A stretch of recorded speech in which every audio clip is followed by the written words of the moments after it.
आदाब नाज़रीन, मैं सनम एजाज और आप देख रहे हैं स्पेशल रिपोर्ट। हालात और वाक़ात पे हमारी पहली नज़र कल की श्रीनगर की तकरीब पर भी हमारी है। और कल श्रीनगर में रियल हीरो तकरीब के हवाले से, रियल हीरो अवार्ड की तकरीब के हवाले से नई दिल्ली का खसूसी पार्लिमानी वफद जम्मू कश्मीर वारिद हो चुका है। आज सुबह ये वफद चिराग पासवान की सरबराही में श्रीनगर के हवाई अड्डे पर भी पहुंचा। हवाई अड्डे से सीधा ये श्रीनगर के सरकारी गेस्ट हाउस में गया और इस वफद में जहां चिराग पासवान है, वहां दिल्ली से लेकर कश्मीर तक के सियासी पस मंजर पर नजर रखने वाले लोगों की भी एक अच्छी खासी तादाद इस फंक्शन में हिस्सा लेने के लिए श्रीनगर पहुंच रही है। कल श्रीनगर में रियल हीरो अवार्ड की तकरीब श्रीनगर के SKICC में मुनक्कद हो रही है और इस तकरीब के दौरान उन लोगों की खिदमात को सराहा जाएगा जिन्होंने जम्मू कश्मीर में बेहतर रोल अदा किया है। पुलिस से ताहिर अशरफ का हमारे पास नाम आ रहा है। साइबर पुलिस के SP ताहिर अशरफ को हमारे पास खबर मिली है कि उन्हें रियल हीरो अवार्ड के लिए चुना गया है। यह भी ऑफिशियल नहीं या अनऑफिशियल आपको बताते चलें।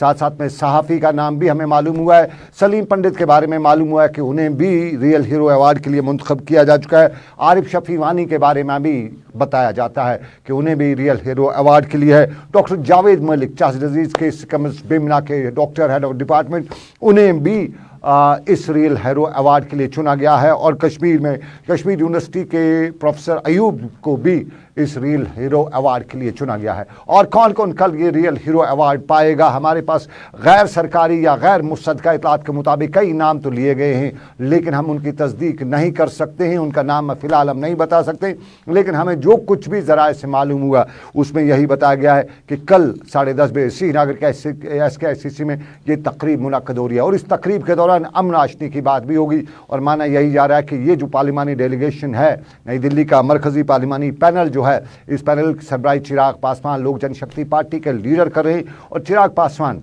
कल की तकरीब के साथ साथ यहाँ के सियासी पस मंजर पर भी नज़र रखे हुए और कई अवामी वफूद से वो मुलाकात भी करेंगे। जानेंगे कश्मीर की सूरत हाल, जानेंगे कश्मीर का विकास और जानेंगे नई सूरत हाल जम्मू कश्मीर की। और इसी नई सूरत हाल में अब आपको नाज़रीन बताएं, 1 साल मुकम्मल हो चुका है। कल के ही दिन पिछले साल 2020 में पहली मौत रिकॉर्ड हुई थी जम्मू कश्मीर में कोविड के रिलेटेड। और 1 साल मुकम्मल होने के बाद भी आज भी कहीं कोई राहत दुनिया भर में नहीं मिल रही है। जम्मू कश्मीर की तो बात ही नहीं है। और दुनिया में जहां कोविड केसेस के ग्राफ लगातार बढ़ते जा रहे हैं, मुल्क की मुख्तलिफ रियासतों में लगातार इस कोविड के केसेस की और जो रेटिंग है और बढ़ती जा रही है। और एक बार फिर बताया जा रहा है कि जहां कुछ राहत फरवरी के महीने में तो मिली थी, लेकिन मार्च आते आते फिर इसने अपना फन फैला दिया और एक बार फिर ये ग्राफ ऊपर चढ़ना ही शुरू हुआ। और इसी चीज़ को लेकर श्रीनगर में आज श्रीनगर के नए ज़िला तरक्याती कमिश्नर एजाज असद ने एक आला सतही मीटिंग भी बुलाई थी।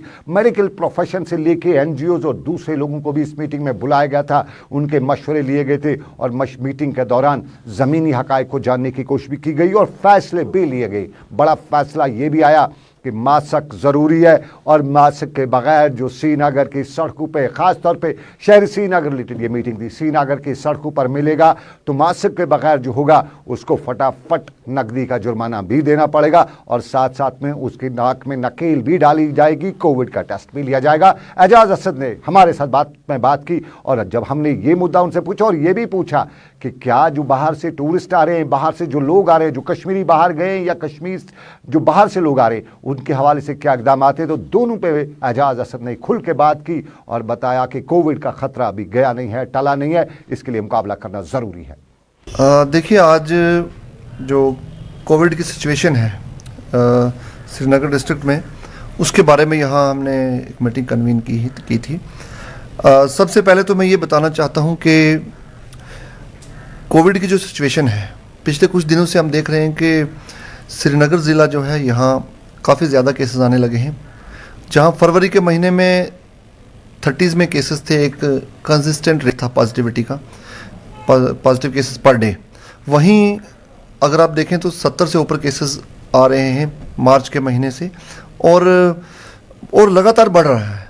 तो एक वरीसम ट्रेंड है हमारे लिए।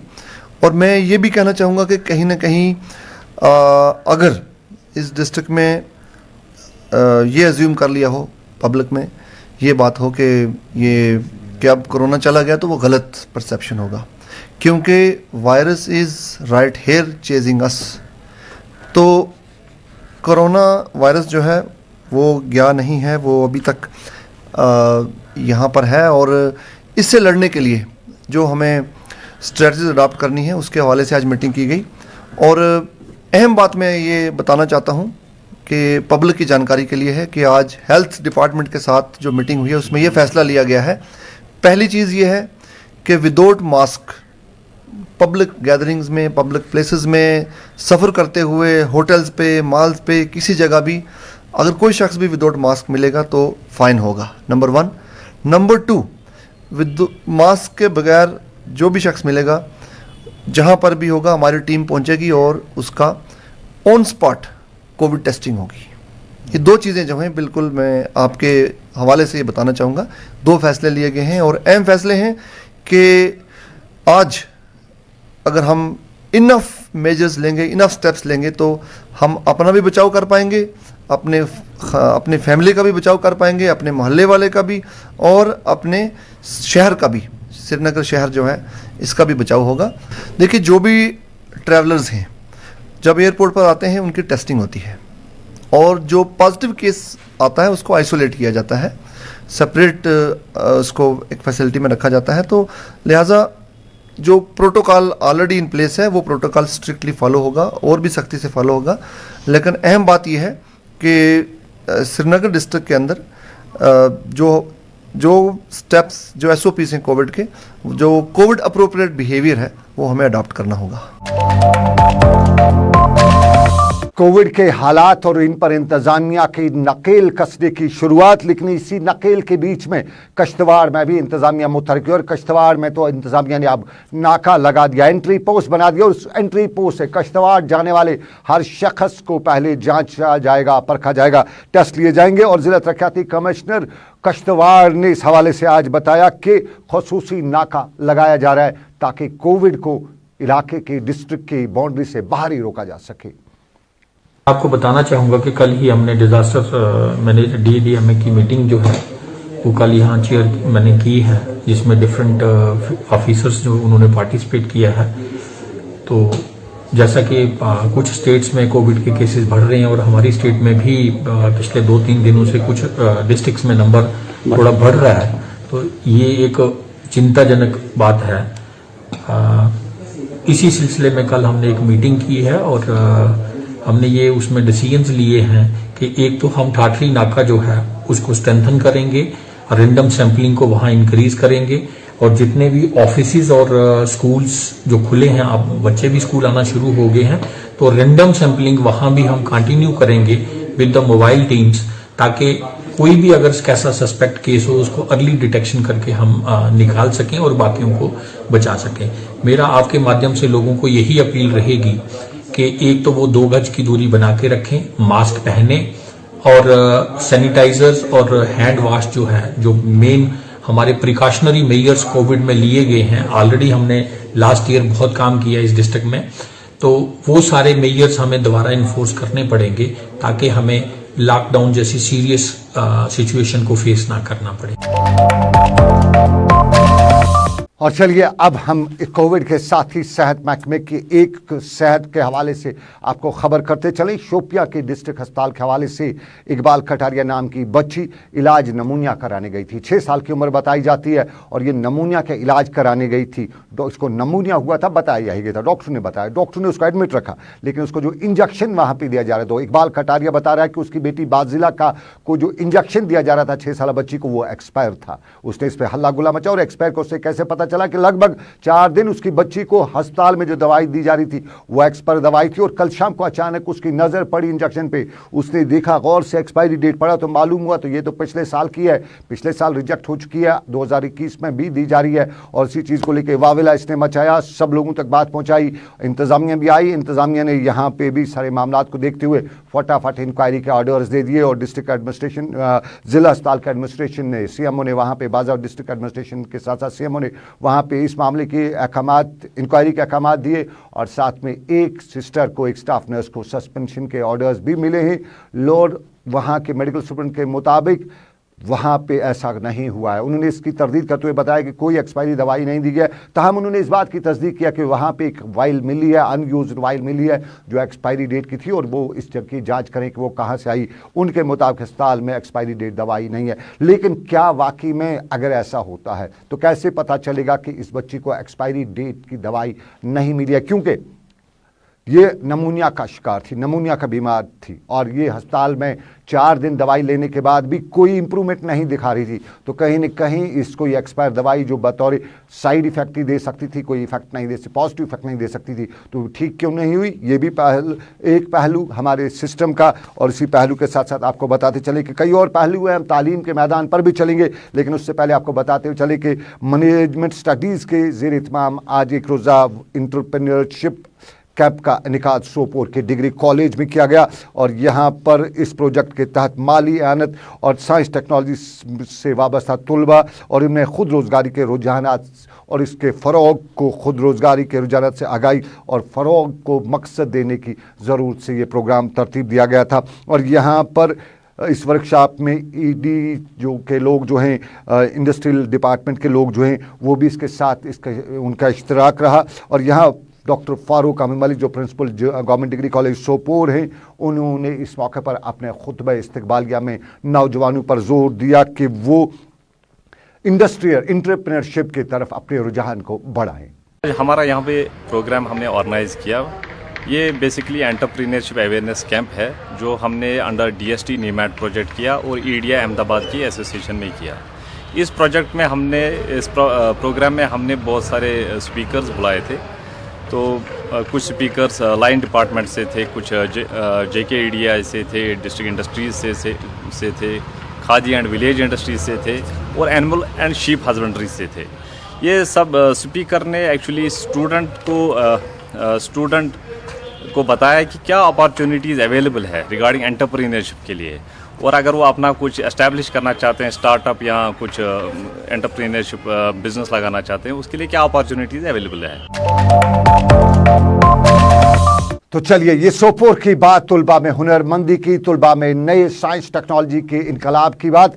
लेकिन पट्टन के इलाके में आज गवर्नमेंट डिग्री कॉलेज पट्टन और गवर्नमेंट मेडिकल कॉलेज श्रीनगर के इश्तराक से एक ब्लड कैंप का, यानी खून के अतिया देने का एक कैंप का इनेकाद किया गया, जिसमें 60 के करीब लोगों ने खून का अतिया दिया। साफ जाहिर है खून का अतिया देना सबसे बड़ा सवाब माना जा सकता है, क्योंकि इसका बदला तो यहाँ कोई दे नहीं सकता है। खून देने से आप किसी की जान बचा सकते हैं, तो किसी की जान बचाने का बदला क्या हो सकता है? कोई दे नहीं सकता है, और इससे बड़ा सवाब का काम भी कोई नहीं हो सकता है। और यही आज के इस प्रोग्राम का मकसद भी पटन के डिग्री कॉलेज में देखने को मिला। और यहाँ पे तुलबा से लेकर डॉक्टर और खून देने वाले हर किसी ने लोगों पर जोर दिया कि वो खून का अतिया दिया करें, ताकि किसी ज़रूरतमंद की जान बचाई जा सके। जान बचाने से बड़ा कोई काम हो नहीं सकता है। यह आज के प्रोग्राम का थीम भी है, मकसद भी था।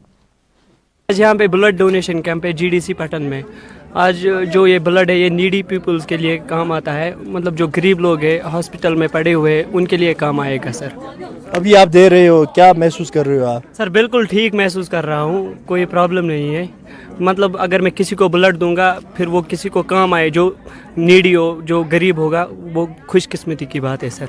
क्या मैसेज रहेगी उन लोगों से जो चाहते हैं कि हम ब्लड दें मगर डरते हैं आने में, उनके लिए क्या मैसेज? सर मैं अपना बोलूँ, मैं भी डरता हूँ, इस टाइम थोड़ा बहुत नर्वस हूँ, बट सर मैं ठीक हूँ, मतलब कोई प्रॉब्लम नहीं है। जो लोग डरते हैं, जो मतलब डरते हैं हम देंगे फिर कुछ होगा वगैरह, कुछ भी नहीं होता है सर। मैं उनको बोल रहा हूँ, मुझे देखो मैं भी ठीक हूँ अच्छी तरह से। आज हमने एनएसएस के थ्रू यहाँ ब्लड डोनेशन कैंप ऑर्गेनाइज़ किया। मैं बहुत शुक्रिया करता हूँ अपने प्रिंसिपल गुलाम जिलानी कुरैशी साहब का, जिन्होंने मुझे इस संदर्भ में काफ़ी ज़्यादा ताउन दिया। मैं हमेशा जो एनएसएस प्रोग्राम है ये समाज की बहबूदी के लिए होता है, जिसमें कि हमारा ब्लड डोनेशन बहुत इम्पॉर्टेंट इवेंट होता है। हम हर साल ये करते हैं और एनएसएस वॉलंटियर हमेशा फर्स्ट आते हैं, फहरिस्त रहते हैं ऐसे कामों के अंदर। तो आज हमने लगभग 1 साल के बाद कोविड के बाद हमने पहली बार आज ये प्रोग्राम किया। यहाँ पर हमारे पास लगभग 60 यूनिट्स जो हैं ब्लड के वो जमा हो चुके हैं। चलिए, ये बात श्रीनगर की, पटन की, सोपोर की, लेकिन आपको टंगडार के इलाके की खबर बताएं। पट्टन के इलाके में खून देने के कैंप के दौरान बताया गया कि खून देने से जान बचाई जा सकती है, लेकिन जब सरमा में कड़ाके की ठंड होती है, बर्फ हर तरफ जमा होती है, तो टंगडार के रहने वालों की जान कौन बचाएगा, कैसे बचाएगा, ये सवाल आज भी टंगडार के लोग उठाए हुए थे।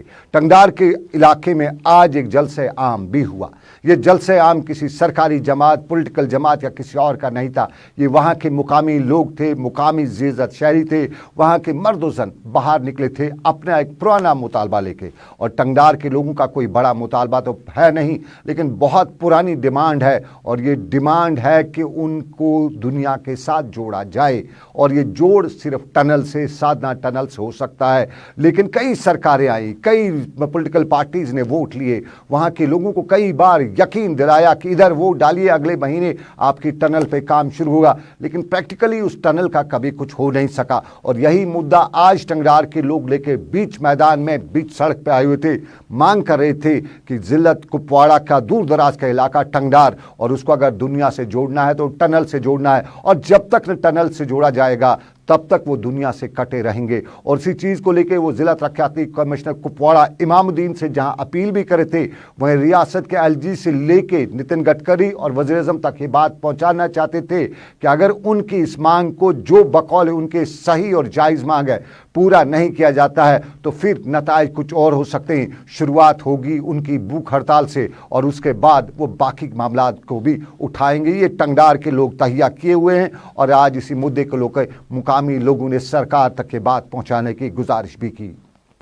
ये आज डाक बंगला टंगडार में साधना टनल कोऑर्डिनेशन कमेटी की करना की बहुत ही रिस्पेक्टेबल सिटीजन्स ने बनाई है, जिसका मकसद जो है पिछले 2-3 सालों से ये साधना पे जो एक टनल की डिमांड कर रहे हैं, उनकी मीटिंग हो रही थी और एक सॉर्ट ऑफ पीसफुल प्रोटेस्ट हो रहा था। तो मैं, क्योंकि पूरे करना की नुमाइंदगी कर रही हूँ, तो मैं इनकी डिमांड्स को आगे ले जाने के लिए मैं भी इसका एक हिस्सा हूँ। ये जो टनल की डिमांड है, ये बहुत ही जेन्युइन डिमांड है। सिर्फ आज तक जो इस रोड की पे मेंटेनेंस पे जो खर्चे आए हैं, इस रोड पे बाकी जो गाड़ियों का जो फ्यूल वगैरह है, उसके एक्सपेंसेस का अगर आधा या हिस्सा भी अगर ये लगाते तो इसमें टनल बन जाता। और ये एक ऐसी रोड है जिसको, जो यहाँ के लोगों के लिए एक सर दर्द बनता जा रहा है। खासकर नवंबर से लेकर अप्रैल तक इस रोड की हालत ऐसी होती है कि क्योंकि लोगों को श्रीनगर तो जाना ही होता है, कुपवाड़ा जाना ही होता है। खासकर मेडिकल इमरजेंसीज के अगर केस आ जाएं तो हम सब इस कश में पड़ जाते हैं कि पेशेंट को भेजें या ना भेजें। ऐसा ना हो कि पहले बीमारी से वो ना मरे, अल्लाह ना करे एक्सीडेंट से ही मर जाए। तो ये एक ऐसी डिमांड है जिसका जो बहुत ही जेन्युइन है, और मैं एलजी साहब से रिक्वेस्ट करती हूँ कि हमारी इस डिमांड को, क्योंकि बात काफ़ी आगे तक पहुँच चुकी है और ये फाइल वहाँ पे जिस भी डिपार्टमेंट में पड़ी है, तो उस फाइल को वहाँ से उठा के और आगे फॉरवर्ड किया जाए, और जो प्रोसीजर या इसमें कोई भी कमी है उसको पूरी करके जल्द अज जल्द पूरी 1 लाख अवाम जो है करना की, उनकी डिमांड्स को पूरा किया जाए। चलिए, टंगडार की बात दुनिया तक पहुंचाने की उनकी गुजारिश। लेकिन आपको नाज़रीन बताएं कि टंगडार की जरा का ही एक और इलाका है, इसे हम रामबन कहते हैं, और रामबन का ये स्कूल आपके सामने है। और यहाँ के बच्चे, जिन बच्चों के बारे में अक्सर बड़े बुजुर्ग कहते हैं कि बच्चे मन के सच्चे होते हैं, जो सही बात देखते हैं सब बता देते हैं, ज़रा इन बच्चों के मन की बात आप भी सुनिए क्या बता रहे हैं, और उसके बाद हम आपको तफसील से बताएंगे कि इस खबर के बारे में बताएंगे। अरे कोई इधर टीचर भी नहीं, एक टीचर है और 8 क्लासों में एक पीरियड भी नहीं पढ़ा सकते हैं, हमें टीचर चाहिए। हमारे स्कूल में यहाँ पे मास्टर नहीं है, एक ही मास्टर है सर। 8 क्लास है तो एक मास्टर नहीं, हमें मास्टर चाहिए। ये रामबन के चराना इलाके के बच्चे हैं और यहाँ के मिडिल स्कूल में ज़ेर तालीम हैं। तालीम इनको क्या मिलती होगी, बच्चों की कहानी से आपने सुना। यहाँ 2 उस्ताद थे और 2 उस्तादों में से एक को अटैच किया गया। अब 8 क्लासों तक, मिडिल स्कूल तक माफ़ कीजिएगा, 8 क्लासेस तक यहाँ पे 8 क्लासेस तक एक उस्ताद पढ़ाता है। यानी हर क्लास में अगर 10 ही 10 बच्चे हुए तो 80 बच्चों के लिए एक उस्ताद। तो एक उस्ताद 8 क्लासेस को एक जमा करा के LKG से लेके 8th तक के बच्चे को एक ही सबक पढ़ाता होगा। तो साफ जाहिर है 8th वाले के लिए क्या पढ़ाएगा, 4th वाले के लिए क्या पढ़ाएगा, अपर KG या लोअर KG के लिए क्या पढ़ाएगा। शायद सरकारी स्कूल में LKG अपर KG नहीं होता है, फर्स्ट वहाँ पे होता है, तो फर्स्ट के लिए क्या पढ़ाएगा। ये हमारे तालीम का सिस्टम का ये पहलू भी है, जहाँ 8 क्लासेस के लिए एक बच्चा है। रोल की हम बात नहीं करें, हम सिर्फ बात करें हमारे तालीम के सिस्टम के निज़ाम पर और ये जम्मू डिवीज़न का तालीम का सिस्टम और तालीम के सिस्टम में चराना के लोग, चराना रामबन के बच्चे क्या कहते हैं, बुजुर्ग क्या कहते हैं, वो भी सुन लीजिए। हमारा जो स्कूल है, पहले प्राइमरी स्कूल ये बना था। हमारी इधर एसटी बस्ती है, गुजर बस्ती है। उसके बाद इधर 2 टीचर थे, एक को कहीं उठाकर पोगल में दे दिया, एक ही इधर रहा। उसके बाद हमारा मिडिल स्कूल 8वीं वाला आया, तो बिल्डिंग बनी है, बच्चे दाखिल हैं, मास्टर कोई दे नहीं रहा है। हम रोज़ाना छड़कते हैं, फिरते हैं, तो हमें कोई टीचर मिल नहीं रहा है। तो हमारी गुजर बस्ती की जो जितना भी बच्चा है इस वक्त देखो अनपढ़ रह गया। या स्कूल ना गवर्नमेंट बंद कर दिया, अगर करा मेहरबानी तो हमारा कोई मास्टर टीचर हमारा दें 2-4, ताकि हमारा बच्चा ये कोई तो हासिल कर सके। चलिए, बच्चे मन के सच्चे होते हैं और बता रहे थे तालीम के बारे में, लेकिन तालीम के बारे में हम आपको नाज़रीन बताते चले कि चराना रामबन जम्मू डिवीज़न में पड़ता है। कश्मीर में भी ऐसा ही कुछ है। कश्मीर में भी हमारे सरकारी स्कूलों का पिछले दिनों का जो रिज़ल्ट आया उस पर जाइएगा नहीं, क्योंकि अब की बार कोई भी बच्चा, अक्सर बच्चे स्कूल गए नहीं हैं। उनकी जो भी तालीम हुई है घर में हुई है, ट्यूशन क्लासेस के ज़रिए हुई है, और ख़ासतौर पर गाँव देहात में ना 4G था, ना बाकी इंटरनेट की उनके पास सहूलियात हैं। तो कोई ये बताए कि उनकी ऑनलाइन क्लासिंग से तालीम हुई है, ऐसा कुछ नहीं हुआ है। लेकिन एक चीज़ अभी भी हमारे यहाँ है, हमारे यहाँ सरकारी स्कूलों के असातिज़ा अभी भी अटैचमेंट्स पर हैं। यकीन नहीं आएगा तो कुपवाड़ा का दौरा करिएगा, कुपवाड़ा का रुख करिएगा। कुपवाड़ा के ZDO ऑफिस में जितने भी क्लर्क हैं वो सब उस्ताद हैं, उनकी कहीं पोस्टिंग है, लेकिन उन्होंने अपनी ट्रांसफ़र जो है, अटैचमेंट है, ZDO ऑफिस में करवाई है। कुपवाड़ा के CO ऑफिस में भी बहुत से क्लर्कों के बारे में हमें मालूम हुआ कि वो क्लर्क है नहीं, वो तो एक्चुअल में उस्ताद हैं, उनको कहीं स्कूल में पढ़ाना था, उन्हें कहीं बच्चों को तालीम देनी थी, लेकिन वो क्लर्की करने CO ऑफिस में बैठे हुए हैं और CO ऑफिस में बैठ के इलाके के, डिस्ट्रिक्ट के इंटायर सिस्टम पर नज़र रखते हुए अपनी मनमानी भी कर रहे हैं, अपनी दादागिरी भी कर रहे हैं। ये बताया जाता है। हकीकत कितनी है, क्योंकि हकीकत के हवाले से हमें यह भी मालूम हुआ कि इंतज़ामिया का कोई आला ओहदेदार यहाँ अगर इन असातिज़ा के खिलाफ कार्रवाई करता है, उनकी डिटैचमेंट के ऑर्डर्स करता है, तो साफ जाहिर है हल्ला गुल्ला करते हैं, क्योंकि कुछ और मामला भी उसमें, उन्हीं मामला पे हम जुड़े रहेंगे। लेकिन आपको नाज़रीन बताएं, जब हम कुपवाड़ा की बात करें तो कुपवाड़ा के रशीपुरा आउरा की ये सड़क कभी बन नहीं सकी। मुकामी लोगों ने बड़ी दुहाई दी, सरकार तक बात पहुंचाई। कई बार MLA जो पाजी में थे या मिनिस्टर्स थे या दूसरे लोग थे, उन तक ये बात पहुंचाई कि उनके इलाके की सड़क नहीं है, बनाई नहीं गई। तो आखिरकार तंग हुए तो गांव का वही पुराना फार्मूला हल शरी, यानी अपनी मदद आप करो, और इसी अपनी मदद आप करो के तहत मुकामी लोगों ने कार्रवाई शुरू की। यूँ सड़क का काम शुरू कर दिया। अपनी मदद आप करते हुए सरकार को बता दिया, तुम नहीं किया तो हम कर सकते हैं, और हम कर सकते हैं। अगर हम में हिम्मत होगी हम कुछ भी कर सकते हैं। हर जगह सरकार पे ही नज़र रखने की ज़रूरत भी नहीं है। जब चाहें तो हम अपना काम खुद भी कर सकते हैं। ये रशीपुरा आउरा कुपवाड़ा के लोगों ने बता ही दिया, और इसकी शुरुआत उन्होंने करते हुए आज सड़क के काम पर भी कुछ काम किया, और सड़क के काम के साथ साथ इलाके के बाकी मामलात पर भी उन्होंने काम करना शुरू कर दिया। हम थक चुके, हर एक उस ओहदेदार के पास जाने के लिए जिसको गवर्नमेंट का बैग था या जिसको ओहदा दिया गवर्नमेंट ने, लेकिन उन्होंने हमें नज़रअंदाज किया। हम जब भी उनके पास जाते थे कि हाँ भाई आपका काम हो जाएगा, लेकिन आज तक ज़मीनी सतह पे नहीं हुआ। हमें बहुत मुश्किलात उठानी पड़ी। फिर ये मशवरा किया कि नहीं, गवर्नमेंट तो अभी हमारे इस इलाके के लिए फेल हो चुकी है, क्योंकि उन्होंने अपने सीटें तो हासिल कर ली, लेकिन दोबारा मुड़ करके नज़र नहीं मारा किस इंसान की क्या मजबूरी है। तो तब मजबूर होकर के हम लोगों ने अभी जो है ये हल शरी में ये रास्ता निकालने की कोशिश की है, और इसमें यहाँ के लोगों ने अपना बहुत खर्च किया है, अपने बच्चों की फीसें रोकी हैं, किताबों का पैसा रोका है, और अपनी राशन का भी काफ़ी सोच समझ करके उन्होंने जो है ये कदम उठाया। और माशाल्लाह मैं अपने इस इलाके के लोगों का दरियाई दिली का जो ये नज़ारा इन्होंने दिखाया है उसका बहुत बड़ा शुक्रगुजार हूँ कि इस वक्त जो JCP आज करीबन 6 दिन से चल रही है उसका पैसा लग रहा है, वो सभी देने के लिए तैयार हैं, लेकिन अफसोस हुकूमत की तरफ से इस इलाके के लिए एक पैसा भी नहीं है। मेरी गुजारिश है हमारे इस डिस्ट्रिक्ट के DC साहब से और जो भी महकमे हैं जो इस काम को लेकर के चल रहे हैं, उनसे बहुत बड़ी गुजारिश है कि मेहरबानी करके हमारे इन गरीब घरों के मकानों को नज़र करके कम से कम, ज़्यादा नहीं तो इस तरीके से इस रोड को कामयाब कर दें ताकि जो है जिन गरीब घरों का मकान वहाँ पे आया हुआ है वो गिरने से बच जाए और लोग भी रास्ते पे चल करके अपने मुकाम तक पहुँच सकें।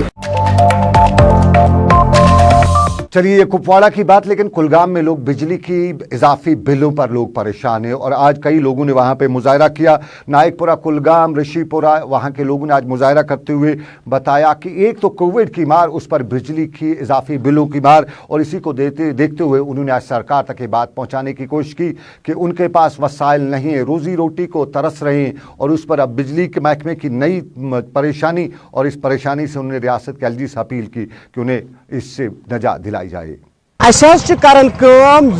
पन फॉल्ट उतर तान बिहित क्या सिस्टम बिहित हैक गोमुत 4 रेत सोज बिल 8 रतन हज 4 रेत अगर फीस खसान 8 रेत तथ मो कर मेंशन तथ सूद तह लोदमुत यह फिक्री तरह वन हटमस नश ग सह दपान हमिस नश गो हूँ दपान हमिस नश गो दुकान मे 2 लाइन दर्ज, मकान मे 2 लाइन दर्ज, यह दिम बह प्रूफ 4 बिल मे मकान मे 1 तो 2 लाइन दर्ज, दुकान मे 1 2 लाइन दर्ज।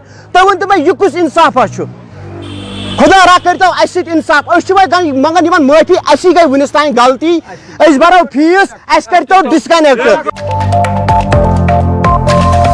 और नाजरीन, जहां बिजली की मार की परेशानी है तो वहीं एक और परेशानी है, बेरोजगारी की परेशानी है। और इस बेरोजगारी में सबकी नज़र जम्मू कश्मीर में सरकार की तरफ होती है, क्योंकि जम्मू कश्मीर ना तो यूपी है, ना बिहार है कि आसपास इंडस्ट्रियल सेक्टर हो, ना ही महाराष्ट्र है, ना ही मुल्क की कोई और स्टेट है जहां पे प्राइवेट एंटरप्रेन्योरशिप हो, जहां पे पब्लिक एंटरप्रेन्योरशिप हो। यहाँ सब कुछ है तो सरकारी है, पब्लिक एंटरप्रेन्योरशिप है, सरकार का है, सरकार के रोजगार पर ही नज़र है। और इसी रोजगार की वजह से जहाँ कई मामला तो सामने आते हैं, वहीं हमारे पीएचडी एमफिल लोग भी सड़क पर रोजगार के लिए नारेबाजी करते हैं। दुनिया के किसी और मुल्क में एमफिल पीएचडी किए हुए लोगों को सरकार हाथों हाथ लेती है, लेकिन हमारे यहाँ नारेबाजी जब तक ना करे तब तक कोई पूछता नहीं है। और यही मामला आज श्रीनगर की प्रेस कॉलोनी में था।